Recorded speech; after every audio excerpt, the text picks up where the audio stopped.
Pendant des centaines d'années, les textes universitaires ont affirmé que les Vikings n'avaient fait que visiter brièvement l'Amérique du Nord.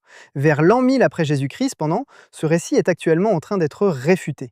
Des découvertes récentes, allant d'outils datés au radiocarbone à des preuves d'habitation nordique loin dans l'Arctique, indiquent que leur présence était plus étendue, plus significative et a perduré pendant de nombreuses générations au-delà des hypothèses précédentes. Si cela s'avérait exact, la chronologie établie de l'interaction européenne avec l'Amérique serait entièrement bouleversée. Ainsi, pourquoi cette information a-t-elle été dissimulée pendant une période aussi prolongée? Les colons nordiques au Groenland ont rencontré un environnement rigoureux. Leur établissement, fondé à la fin du Xe siècle, était encerclé par la glace et la roche, avec à peine du bois visible. Le bois représentait plus qu'un simple matériau de construction, il était essentiel à la survie.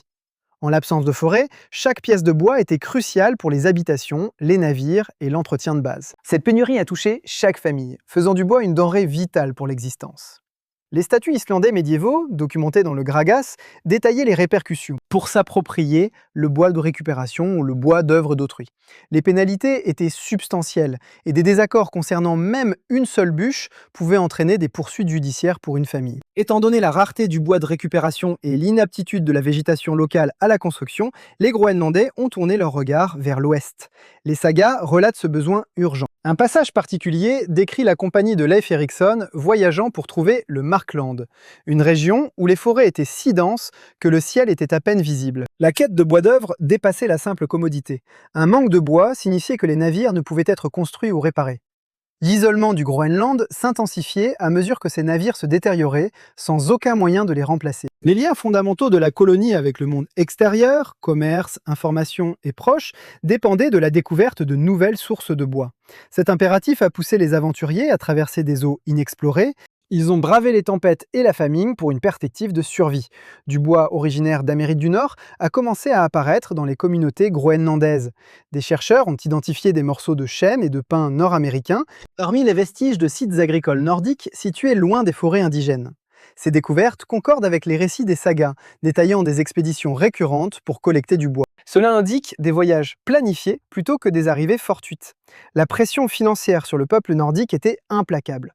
Voyager vers l'ouest n'était pas motivé par une simple curiosité, mais par la nécessité de survivre.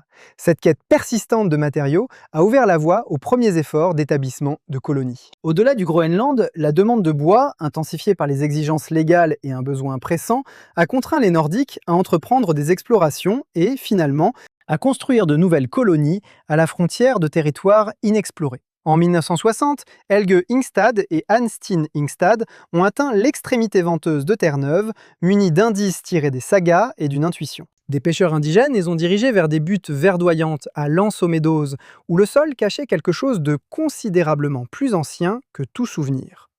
Les Ingstad ont commencé les fouilles, révélant les contours substantiels, rectangulaires de murs en tourbe. Progressivement, ces formes correspondaient aux plans architecturaux des maisons longues de l'ère viking. 8 structures en tourbe, certaines dotées de foyers centraux, d'autres équipées de sièges le long de leurs murs intérieurs. L'édifice le plus imposant s'étendait sur près de 28 mètres, rappelant les grandes salles trouvées en Islande et au Groenland. Sous les toits effondrés, la terre a révélé une preuve qu'aucune saga n'aurait pu offrir. Du fer. Éparpillés sur le sol de l'atelier se trouvaient des clous et des rivets fabriqués par des forgerons norrois, ainsi qu'une épingle de manteau en bronze. L'épingle de manteau, avec son design simple à tête annulaire, clairement norroise, gisait au milieu des débris. Ailleurs, un fuseau en pierre suggérait que des femmes avaient filé de la laine. Cette activité, courante au Groenland et en Norvège, indiquait que ces outils n'appartenaient pas aux communautés indigènes locales, mais plutôt à la vie quotidienne d'un peuple maritime venu d'outre-Atlantique. Au-delà des simples activités domestiques, les vestiges de l'atelier révélaient également des preuves de production de fer, des fragments de scories de fer, des marets carbonisés et un foyer fuligineux, un processus technologique inconnu dans les Amériques. Avant l'arrivée d'autres Européens, les Norrois avaient établi une forge où ils fondaient du minerai local pour fabriquer des clous afin de réparer les navires endommagés par les tempêtes océaniques. Chaque artefact découvert corroborait ce récit. Plutôt qu'un campement temporaire, il s'agissait d'un établissement permanent, construit pour perdurer à travers les cycles de travail, de repos et d'entretien.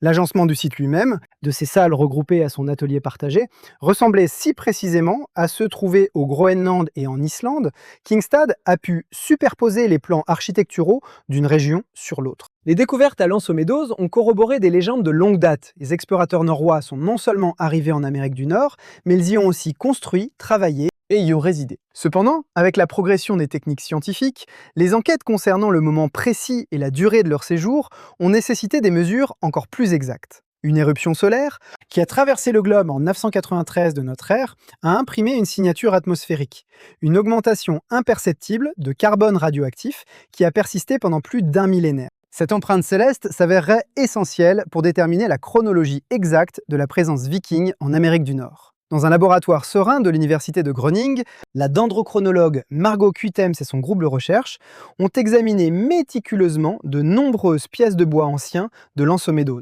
tandis que chaque spécimen offrait des aperçus, la véritable avancée s'est produite lorsqu'ils ont analysé les niveaux de carbone 14 dans chaque anneau de croissance, recherchant spécifiquement cette anomalie distincte. La procédure a commencé par le choix méticuleux de fragments de bois, qui présentaient à la fois les anneaux les plus internes et le bord de l'écorce extérieure. Ces caractéristiques spécifiques étaient cruciales, car seul le bois conservant son flash pouvait indiquer précisément la date d'abattage de l'arbre. En examinant les anneaux de croissance, l'équipe de Cuitems a localisé l'anomalie de carbone de 993. À partir de ce marqueur, ils ont compté annuellement jusqu'à atteindre l'anneau le plus externe, ce qui a donné un résultat remarquable. 3 arbres distincts ont tous été abattus en l'an 1021. De plus, des marques d'outils métalliques sur le bois ont corroboré que des mains norroises, plutôt que des haches indigènes ou des causes naturelles, étaient responsables de l'abattage. La datation conventionnelle au radiocarbone introduisait généralement une marge d'erreur, s'étendant parfois sur plusieurs décennies. Cependant, cette nouvelle approche, qui utilisait l'événement de rayons cosmiques comme horodatage précis, a affiné la datation à une année spécifique. La preuve était irréfutable. Les Vikings avaient abattu des arbres à l'Anse aux Meadows, précisément un millénaire avant la publication de la recherche. Pour la toute première fois, les récits légendaires ont été précisément alignés avec le calendrier, convertissant les sagas et les artefacts en une jonction historique définie. Cette avancée significative a contraint les universitaires à réévaluer les récits historiques précédents et a ouvert la voie à une compréhension plus large de la présence norroise dans les Amériques. Patricia Sutherland a consacré de nombreuses décennies. En examinant les collections arctiques, ils ont rassemblé des indices qui indiquaient une portée bien au-delà de Terre-Neuve, spécifiquement sur l'île de Baffin. Son équipe a déterré des pierres humides sur le site de Nanook qui étaient parsemées de bronze, un alliage inconnu des cultures locales, mais un composant standard des trousses à outils nordiques. Un petit creuset en pierre a révélé des traces de fusion de bronze à haute température, un processus qui nécessitait des compétences et des matériaux auparavant inconnus dans l'Arctique avant l'arrivée des Européens.